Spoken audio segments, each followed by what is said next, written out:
আসসালামু আলাইকুম। আমরা এখন পদ্মা নদীর চর থেকে ফিরে যাচ্ছি। সন্ধ্যা হয়ে যাচ্ছে, আমাদেরকে সময় বেঁধে দিয়েছে 5টার মধ্যে ফিরতে হবে। তো 5টা বাজার 10 মিনিট বাকি আছে। এই মুহূর্তে আমরা পদ্মা নদীর চর থেকে ফিরে যাচ্ছি। এছাড়া আমাদের সাথে সাথে আরও অন্যান্য বোটও চলে যাচ্ছে, মোটামুটি সবাই। তো আসলে খুব ভালো লাগলো এই জায়গায় চরের মধ্যে ঘুরে। আসলে নামে বসে গেছে, এটা মিনি কক্সবাজার।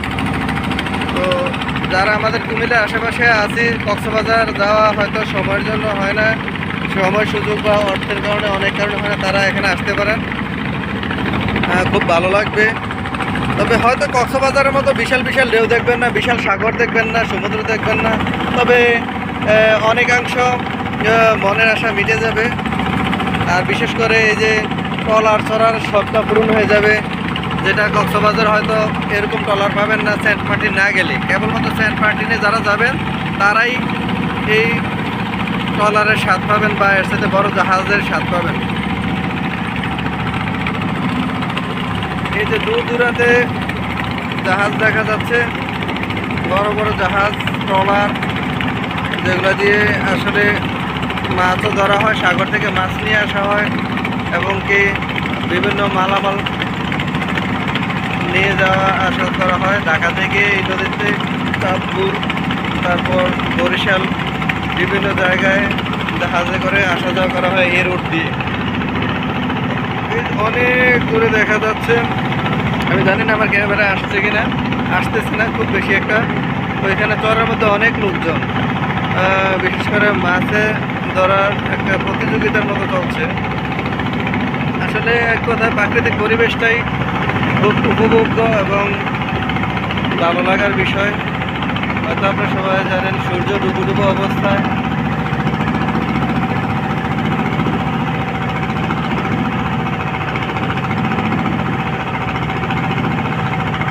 অসাধারণ প্রাকৃতিক দৃশ্য, যেটা আসলে সরাসরি উপস্থিত না থাকলে ভিডিও দেখে হয়তো ততখানি উপভোগ করা যাবে না বা বোঝা যাবে না। আলহামদুলিল্লাহ, আল্লাহ তাআলা আমাদেরকে এখানে এনেছেন সুস্থভাবে এবং ইনশাআল্লাহ এই পর্যন্ত কোনো ধরনের দুর্ঘটনা ছাড়া হেফাজতে রেখেছেন, সেই জন্য শুকরিয়া আদায় করি। আলহামদুলিল্লাহ।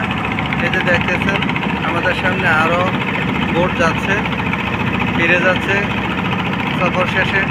সামনে এই যে বিশাল বিশাল ট্রলার, মালবাহী ট্রলার।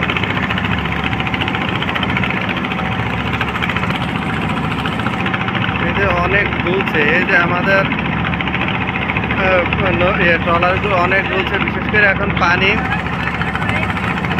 ঠিক আছে, পানিতে জোয়ার আসতেছে, নদীতে জোয়ার আসার কারণে পানি ফুলে ফেপে উঠছে,